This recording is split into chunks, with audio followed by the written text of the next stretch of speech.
اپنی بیٹی کا ہاتھ کسی غریب کے ہاتھ میں دے دینا، لیکن کسی بدعقیدے کے ہاتھ میں ہاتھ نہیں دینا، کسی وہابی کے ہاتھ میں ہاتھ نہیں دینا ہے۔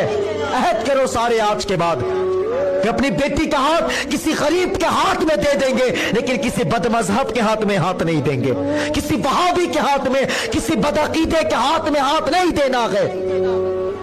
اور اگر تم نے جان بوجھ کر کے کسی بدعقیدے کے ہاتھ میں ہاتھ دیا، کسی وہابی کے ہاتھ میں ہاتھ دیا، تو تم نے جان بوجھ کر کے اپنی بیٹی کو جہنم میں جھونک دیا ہے، جان بوجھ کر کے جھونکا ہے۔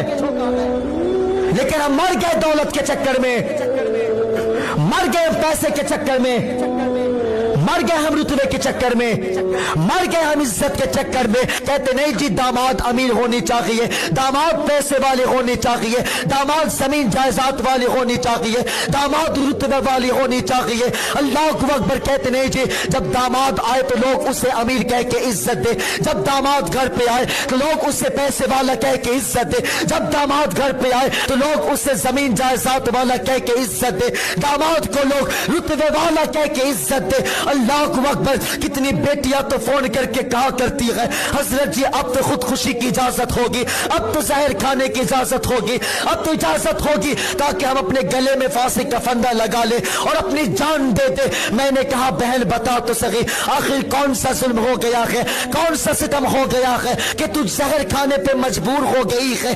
اللہ اکبر۔ ایک بیٹی نے تو جھنجھوڑ کر کے کہا ہے مولوی تمہیں کیا بتاؤں کہ جب سے جوان ہوئی ہوں یہی سن رہی ہوں کہ میرا رشتہ خالہ زاد بھائی کے ساتھ ہونا ہے، لیکن وہ بدعقیدہ ہے، وہ بد مذہب ہے، وہ وہابی ہے۔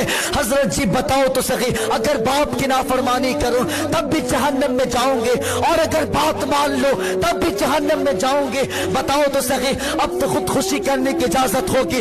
میں نے کہا بہن سن، شریعت نے اتنے راستے کھول رکھے ہیں کہ اگر تیرا باپ مذہب کے خلاف جھونک دے تو اپنے باپ کے سامنے کھڑی ہو جانا، اپنے باپ کے سامنے کھڑی ہو جانا اور کہنا سن تو باپ ضرور ہے لیکن خدا سے بڑا نہیں ہے، تو باپ ضرور ہے لیکن مصطفیٰ سے بڑا نہیں ہے۔ سن اگر بات تیرے اور خدا کے بیچ میں آ گئی تو ہم تیری بات کو لات مارتے ہیں، تیری بات کو ٹکراتے ہیں اور خدا پاک کی بات کو ہم سینے سے لگاتے ہیں۔